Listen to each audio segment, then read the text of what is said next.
right, welcome back to Talking Taker. This is episode 5 of our journey, our exploration, digging up the dead man's career, going through his 27-year-long career match by pay-per-view match, one by one, exploring the evolution of the greatest WWE performer creation of all time. My name is Alex Doriot, and I'm joined alongside by my co-host and tag team partner, Travis White. How you doing, friend? I am doing excellent. How are you today? Dude, I'm feeling nice and comfortable in my 24-year-old Jake the Snake Roberts t-shirt that I've got on right now.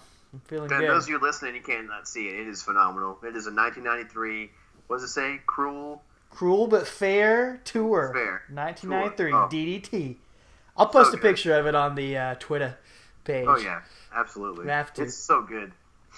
24-year-old shirt. Fits like a glove. Well, I got to tell my Jake the Snake Roberts story as we get into that. We're covering WrestleMania VIII tonight. Jake the Snake Roberts against The Undertaker. And so I got to tell a story behind this t-shirt real quick. I was 7 years old, I guess, and wrestling was my life at that time. Obsessed with everything. And I was going... My mom was taking me to the dentist in Augusta, Georgia. As we were driving to the dentist, we passed by Hooters. And on the billboard outside Hooters on Washington Road, right down the street from the Augusta National, if you're familiar with Augusta at all, it said, Jake the Snake Roberts appearing this afternoon, 4 o'clock, something like that. And I could not believe my eyes. I could not believe Jake the Snake Roberts was going to be in Augusta. And so I told my mom, I was in shock, and I was like, I think that thing said that Jake the Snake is going to be at Hooters this afternoon. And my mom, I'm sure, was rolling her eyes, just hated that. She's like, oh, you want to go to Hooters a little early. It's 7 years old. Exactly. So she took me to the dentist, and I kept bugging her about it. She said, okay, when we get done, we'll go over there and see what it is. So my mom took 7-year-old Alex to Hooters, and they said, yeah, Jake the Snake's going to be signing autographs here. So we went and got a table and ordered a Coca-Cola and waited for Jake the Snake to arrive, and he showed up. This was 1993 Jake, so who knows what he was on or what he was doing at this point in time. But I'm just awestruck of this. He sets up his little gimmick table inside Hooters. He's selling these t-shirts and selling Polaroids. So, of course, my mom, being awesome as she is, she buys me a t-shirt, buys me it lets me take a Polaroid with Jake the Snake, and gets an autograph on a cocktail napkin, Jake the Snake, and he took the picture with me and autographed the Polaroid. He was as nice as could be. He talked to me. There wasn't... I guess I was the first person there to see him. Who knows what business was like for him that day, like a weekday in Augusta, Georgia, selling gimmicks at Hooters. But he talked to me for like 10-15 minutes. It was super nice. And I still have the t-shirt to this day. And the memory. That's awesome. Oh, and the memory. Actually got to meet Jake again 2 years ago during the promo tour for the Resurrection of Jake the Snake movie. They did a showing here in Atlanta, and Jake and DDP and Scott Hall were all there. So me and a few other friends, we took a picture with all of them and just got to see Jake for 30 seconds. But I told him the Hooters story. I said, I met you 20 years ago at you were signing autographs at a Hooters in Augusta, Georgia. And he said, yeah, that sounds about right. I believe it. So, yeah, he probably didn't remember that day. Yeah. I'm sure not. There's a lot of days he doesn't remember. He wondered, he was like, man, this is a 7-year-old kid doing a Hooters. He's probably trying to hit on my mom. That's probably right. I'm sure he was. Sure, that's a cool story, man. That's a fantastic story. So, first wrestler I ever met. That story. Say what? That, though. Sorry, I forgot about that story. I remember hearing that years ago, but I don't have quite as cool a Jake Snake story, but I do remember. I failed to mention this in our original podcast. We were talking about, how we fell in love with wrestling and Yeah. where it came from. And Yeah. and I remember having a Jake the Snake toy. It wasn't the LJN, it was the Hasbro ones, Mm-hmm. where you pull his arm back and his arm slingshot punches, or like springs out and punches you. And he had the I had rubber the same one. Damien, and that was why I wanted. I wanted Damien the Snake. It was rubber, and I used it with all my GI Joes and Battle Beast and my Ninja Turtles and everything. And still have that toy. It's in my brother's house actually. So hopefully his dog hasn't eaten it by now. He ate all our other toys, but hopefully his dog has not eaten Damien. So, but that was he was one of my guys too. I love Jake Snake Roberts. Even when I wasn't watching wrestling, I loved the toy. He just enamored me, and so as we watch this match and we're going to talk about it, it's really cool to see these two guys, icons. And, Oh yeah, absolutely. One's a Hall of Famer, one's a future Hall of Famer. Undertaker's a for sure first ballot Hall of Famer whenever he feels like going in. I'm sure he just gets to tell Vince, hey, it's my year. Right. So, just to see these guys clash back in 1992 is pretty cool, as we'll get into here. So. I had that same figure, and when he came out to the ring, Jake always had the sack with the snake that you carry on his shoulder. So I remember I took it like a crumpled up just envelope, just a white envelope, and I would stuff the snake in there and I'd crumple it up, and that was my makeshift Jake the Snake sack for carrying that down to the ring. So good. But that Jake the Snake is just one of those guys that just pops off the screen. Obviously, he's got a snake, and that's cool to kids. Yeah. But his personality. For someone like me, I'm just a huge fan of reptiles. Anybody that knows me, those are my favorite things in the world. So he just enamored me anyway. Mm-hmm. Sorry to cut you off, but yeah, I just had to say that. So no, the snake was a huge part of it, but his personality as he was a babyface for a long time, but here in this match, it's the end of his WWF run and the end of his heel run, which I talked about on the last episode, was just epic. I mean, he was just on fire here, so slimy, just terrible and disgusting, and he cuts a great promo here on the Undertaker. I feel like people argue and say Ric Flair should have faced Hogan at this pay-per-view, but Hogan ended up facing Sid. I mean, I would have loved to see Hogan against Jake the Snake, like Jake the Snake get a main event heel run. He would have been killer in that role, and it's a shame that his demons just caught up with him at this time. Yeah, I agree. He would have been that crowd would have been hot for him and all over for Hogan. It has been so good. So yeah, because you're right, he was just a despicable piece of trash, from all this story. And this is where, last time we talked about with this Tuesday in Texas, Undertaker was still a heel at that point, but at this point he turned face. He turns face. I guess officially, he's getting crowd pops and they're popping for his moves and stuff. But in February, when he stopped Jake the Snake from hitting Miss Elizabeth with a chair, so as he's still feuding with Savage, Undertaker and Jake the Snake were kind of loosely aligned, if you will. And he stops Jake from hitting her with a chair. So I guess the dead man has a heart. So, but So this is I guess this is his first WrestleMania match that has a story. Right. He just kind of got shoehorned into the title picture with Hogan. His match, his other Survivor Series debut was just his debut, and his match with Snuka at last year's WrestleMania was just kind of there. So this was his first real program. Yeah, yeah, it really is. Yeah, first one of any substance, and like you who said, better to be with than Jake the Snake? Oh yeah, absolutely. And like you said, he'd been getting cheers for a long time. A lot of these, every match we've seen, really, he's getting cheered for. So I mean, it really is kind of inevitable that that he would turn face and become a good guy and all that stuff. I don't know if they knew it would happen so soon, but it definitely felt inevitable. And I think it seems organic. Yeah, just from when he lost to Hogan, lost the title, it seems like it was just especially when Hogan hit him in the head with the belt. I mean, just going super heel on him. So I mean, it just seems like the crowd was ready to cheer this guy. So, yeah, here we go. We have it. It's WrestleMania 8. WrestleMania 8. April 5th, 92 at the Hoosier Dome. Really cool look in there for the Hoosier Dome. It looks kind of like, almost like a modern WrestleMania, a lot more than some of the other ones have.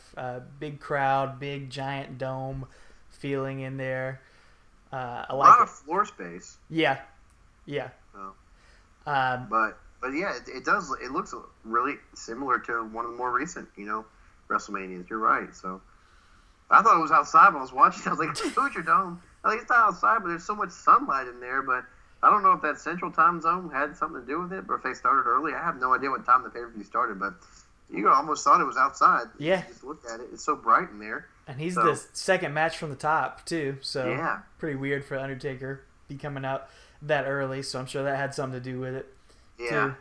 A little nugget here I have is that this is the last WrestleMania commentated by Gorilla Monsoon and Bobby Heenan. So after that, I think Gorilla stepped away and didn't do that anymore. And I guess within the next year or two, Heenan goes to WCW. But yeah. But this is the last one. So this is unfortunately for us, it's not the pay-per-view match. Not going to be quite as entertaining. No, they won't be. They've been a great part of this run. Yeah, but part of this runs of pay-per-views. We're part of the fun of doing this podcast is listening to Bobby and Gorilla go back and forth, and makes me sad to know that this is the last one we're going to hear of WrestleMania at least. So. Yeah. But they're great as usual. Great tandem. Before the match, we get, like I said, Jake does a promo, and we see clips of Jake the Snake on the funeral parlor with the Undertaker. Yes. After Undertaker had rescued Elizabeth, Jake joined him on the funeral parlor segment, and he great set again. Has all kinds of stuff. I mean, candelabras and the coffin. It went all out. The ferns, and I mean, again, Vince McMahon's putting money into this gimmick. It's awesome. Jake slams the Undertaker's hand in the Undertaker's own casket, and then gives the DDT to Paul Bearer. Also, yeah. I don't think I've ever seen Paul Bearer take a bump. That's the first one he took a DDT on the floor. It was pretty vicious, and as Jake puts it, short ride, bad landing. Then he yes, exactly. Kicks the urn away. Man, he's despicable. Yeah. He really is. He takes a chair to Undertaker too, I believe. He hits him. I don't think Undertaker sells it, but he gives him a couple chair shots. Oh. And really, that's the story. Like Jake the Snake has been just the worst person in the world, and the Undertaker is going to give him his comeuppance in this match and send him away for good. Huge pop when the gong hits as Undertaker comes out. People, like you said, people were just ready for it. Yeah, it was natural, And luckily, Vince McMahon listened to the crowd, I guess, and so he wasn't hesitant to turn him like sometimes they do nowadays. But yeah, I mean, that's a good point right there. Immediately, the gong goes off, and the crowd just lights up. I mean, it is so cool because Jake came out first, and the area just boos everywhere, and he just, but this crowd just loves the Undertaker. It was so cool to see, how it's, like I said, he's been getting a few cheers, but this place is 100%. It's not. 60-40, it's 100% Undertaker fans. It was really cool. Yeah. However, kids in the crowd still look a little scared, though. They do. Did you notice that? Yeah. Yeah. It showed close-ups. Kids still look a little nervous, and there's this one woman they kind of zoom in on, and she has just these bug eyes, about her, and she's kind of, enthralled with him, but she's still, she's a fan, so that was really cool to see. And I think I had in here somewhere. I think that they already had some merchandise out in the crowd. Somebody had like a foam urn or something out there, so they were already merchandising Undertaker. But yeah, the it's like a Pavlov's dog response with the gong. It's just a great thing that as soon as it hits, man, people get excited for it. Still no lights down. No, still don't have that part yet. There, so we still, we keep beating that dead horse, but we're just interested to see when that's going to start. So I know I just made a note of that again. It hasn't quite started yet, so not here. I like how Jake the Snake, like you could see as Undertaker was coming out, he's just got like a little whiff of fear in his face, a little bit of concern. He's not like running scared, like Right. in the corner, which I think is great. I think I saw Roddy Piper talk about it one time in some interview or documentary or something. He said as a heel, you don't want to just look totally scared of your Right. opponent. You want to be you got to be real subtle and show you want to show like a little flinch or something, but then go back to being tough. Like that's what the best heels do. Sorry, dog is chewing on squeaky toy. Oh, that's the other co-host. Yeah. But yeah, and Jake does a great job of just shows you just a little flinch, but then he goes back to trying to be a tough guy. That's funny. I wrote the same thing. I wrote Jake looks concerned. He's not scared, like you said. He's just a little bit concerned about, oh crap, I got to go up against this guy. Yeah, what have I done? Yeah, exactly. But so as the match starts, Jake lays his punches in and immediately knocks Taker over the top rope. But then he turns around to gloat, I guess, and Undertaker does the old classic leg trip and pulls him out, and the crowd pops huge. Oh, and they loved it. Undertaker hasn't even bumped Jay, and he's not doing it. He just trips Jake the Snake. But it's just the way that the crowd loves his character. They pop huge. And did you notice that Heenan called him Lurch? Yeah. He said, that may be Lurch. He's like, he takes his vacations at whatever the Munsters address is, 1313 Mockingbird Lane or something. And he's like, that may be Lurch. I'm going to miss that. Oh yeah, that was classic. I wrote my favorite line they said was seemingly a cold-blooded individual. Always that eerie smell of formaldehyde when you're around him. I thought that was your cologne. Will you stop? You buy that cheap stuff all the time so you get a free comb. I'll tag your ticket out of here in a minute. Oh, as usually, I'm Indiana's favorite Bobby. Oh, yes. He's so fast. Oh yeah, he's so quick-witted. Oh, they're great. So good. Yeah, I love that part where Taker pulled Jake out of the ring, like you just said. It felt like a horror movie, and that's what Undertaker feels like. Is just he's stalking Jake the Snake, keeps coming after him, and like Jake, that's a great spot where he clotheslines Undertaker over the ropes, and Undertaker lands on his feet. He's done that in almost every match, but it's always cool. It doesn't get old. No, and he just... The crowd loves it every time. Yeah, he yanks Jake's feet out from under him and yanks him out of the ring like a horror villain. And that's what's really interesting and why Undertaker's so special is because he hasn't really changed anything that he's doing, but it all works perfectly good as a good guy. Too. Yeah, and that's exactly my next point, and I wrote down too. Other than them discussing what's in the urn again, we still don't quite know. We know there's ashes, like you pointed out last time, because Hulk Hogan throws them. But right, he does a blatant choke to Jake Roberts. So he doesn't even change up his offense. He's not abandoned all the stuff that made him a heel. The choking. He still does chokes to Jake, even though he's a face now. So I wrote that he doesn't change his offense up much, like you just mentioned. He's still staying true to that character. There's just little nuances, and depending on who he's in the ring with, that makes him a face. It's not really, he's not suddenly kissing babies, and crying over the championship and stuff like baby faces do. He's just still sticking to the guns, and that's really cool that we both noticed that. Yeah, it's like this horror movie series like Friday the 13th or Halloween or something where the first one, the bad guys, obviously the bad guy, Jason or Freddy or Michael Myers, but when you get 10 movies into the series, you end up just rooting for the bad guys to kill everybody, and it's kind of what the Undertaker's become here. Started off as the bad guy, but you just want to see him just because he's the coolest character. You want to see him destroy everybody. Exactly. So I think I think there are 3 wrestling moves in this entire match. There are 2 DDTs from Jake the Snake and 1 tombstone. And literally everything else is just a bunch of chokes and punches, clotheslines. Jake does a knee lift. I don't know if that counts as a wrestling move. Just a strike, I think. But how long is this? 8 minutes? 6:36. 6:36. Undertaker does the diving lariat one. That's it. Okay.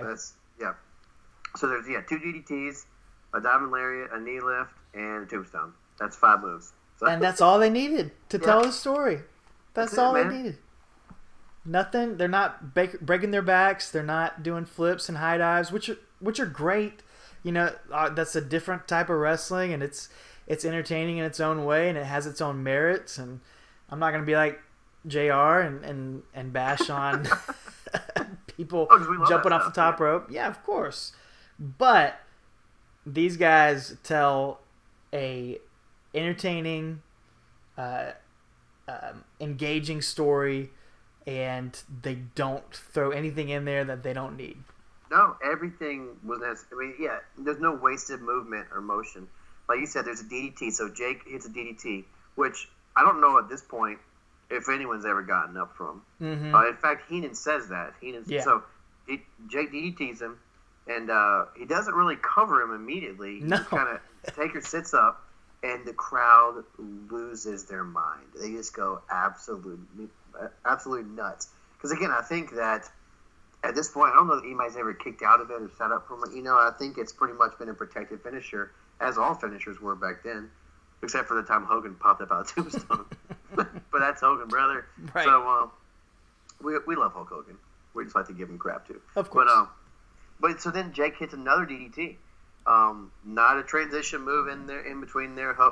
Taker doesn't get any offense. He's another one. And Heenan says, no one's ever gotten up from 2 DDTs. Gorilla says, I've never seen anyone get up from 1. And Heenan says, well, I rest my case. So good. Then he says, well, rest in peace after that. So it's amazing how great these announcers can be when they don't have to talk about Twitter or talk about Rocket League and all this other delicious fruity Skittles. Yeah. Yeah, you're right. When they don't have someone producing them. Right, yeah. Yeah, even if Vince was in their ear, he probably didn't care. This is Bobby Heenan. But I just wrote, I mean, that's great. I've never seen anyone get up from 1. I've never seen anyone get up from 2. I've never seen anyone get up from 1. I rest my case. So that tells the story right there, you know. They're telling the story, you know. Yeah. No one's ever gotten up from that. And then, but for some reason, this is the only part that makes sense. Instead of trying to pin him, Jake goes out to tackle Paul Bearer. Right. He definitely could have pinned him either time. Yeah. So he could have pinned him, but anyway, he didn't. I'm not gonna. It led to the next section of the match, though, you know, and that's when what happens? Taker. Oh yeah, he goes out and he tombstones him right on the outside. Tombstones him on the outside. Gorilla Monsoon says Tombstone City. Yes, he does. I wrote that down too. So Brock Lesnar and Paul Heyman, you can go back to WrestleMania VIII and see that the Undertaker started that. Oh yeah. Forget Suplex City. Yeah. Tombstone City. No, before we start. Oh, Tombstone City. Oh no. This place has gone bananas. I told you somebody was going to get hurt. And it's just a snake well. He broke his neck, Monsoon. I bet he broke his neck. And then, again, what a fun little nugget that, you know, Suplex City is, you know, Brock Lesnar, the first guy that ever beat him. It's just cool how this stuff all, you know, ties together eventually. Yeah. So, but I wrote that Tombstone missed again, quite a bit. But it's only outside. It to the outside. You know? Yeah, you got to protect the guy. So you don't want to sexy star him or anything. So anyway, but I wrote Jake looks dead. I wrote that down. He looked dead. Yeah. He sold that move so well. So well. Put it over strong, and he was essentially dead and buried at that point. This was his last WWF appearance it was his last match ever in excuse me, I'm forgetting, came back in 96, so 4 years until we would see him again. So this was him getting written out of the company and go to WCW for a hot minute. And cup of coffee. Yeah, cup of coffee. Coal Miner's Glove match with Sting. Oh, our favorite. Another classic. Yeah. Great way to get rid of him, to give him his comeuppance, and great way to put over Undertaker strong, to give him a big signature victory again and continue the streak on strong. Obviously, this is 2-0. Yeah. And again, they it wasn't a streak at that point. It just happened to get a strong win, but it was a big win, and the Undertaker is a big deal. He is something, and they're protecting him and doing something big with him. So it's cool to watch that. Yeah, and he does the classic Undertaker pose. I mean, pin at the end. He does the arms folded, and the crowd loves it. Man, they love that. They love counting to three. And I wrote another quote that Heenan says that I never thought I'd hear people cheering for this man. Mm-hmm. And as he's walking out of the ring, Gorilla says, "How on earth are you going to stop this guy?" Yeah. So again, they're just putting him over huge, man. Because WrestleMania, he's beaten Jimmy Snuka. That's a legend. He's beaten Jake Snake. That's a legend. He's won the title and lost it already to Hulk Hogan. So he's doing great. They're still putting him over huge.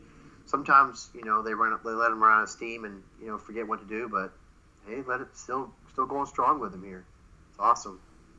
It's cool to see for sure, and like I say, he dropped out of the title picture for a little bit, but definitely hasn't lost any steam. And I think turning babyface was a big jump start to his career. It just feels right to see him in that role at this time. He would go on to have some other heel runs later on, but it definitely felt right. It felt like the right time. And you mentioned earlier, nowadays, do you think they would have turned Undertaker nowadays if that was happening?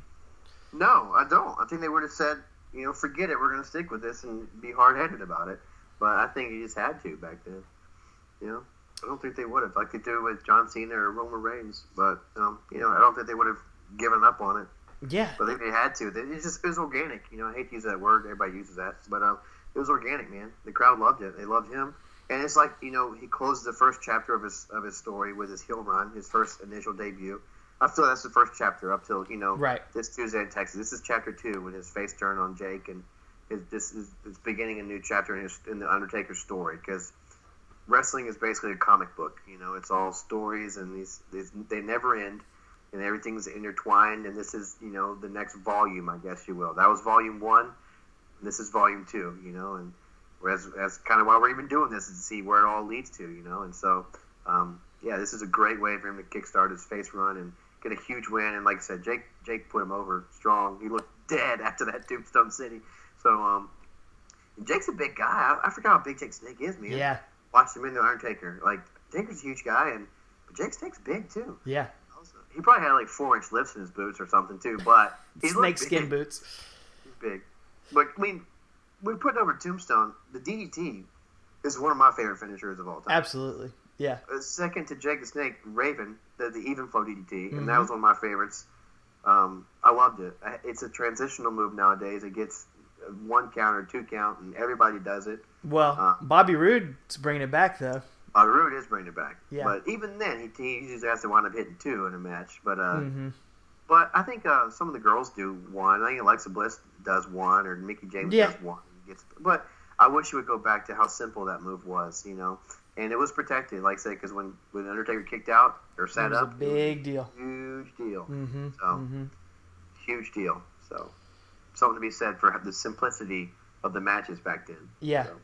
I think you put it perfectly, talking about the closing of a chapter and the starting of a new one. That's what it feels like here.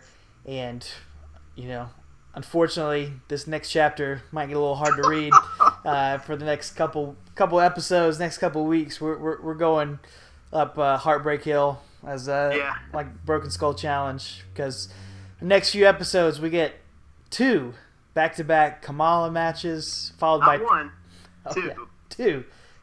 2 back-to-back Giant Gonzalez matches, and then a couple Yokozuna matches, which I think are a little bit better. The in-ring quality is not going to get any better, but storytelling it'll be fun to discuss those at least. Oh yeah. And then the Undertaker Faker match will be coming up soon, but the next 4 are going to be a little rough to watch and sit through, but I think they'll be fun to talk about. And there's some a lot of interesting stuff, a lot of milestones in some of these matches, and sometimes the worst stuff is some of the fun most fun stuff to talk about. Yeah. Sometimes the wrestle crap's the fun stuff. Absolutely. So, yeah, we're sorry, guys, that are listening. We have to put through that. Well, we have to watch these matches, and we don't have to. We want to. We want to watch these matches, and we want to talk about them because we don't want to skip over the ones that they're all important. That's the point of this whole thing. We're going through the Undertaker's pay-per-view matches, no matter what.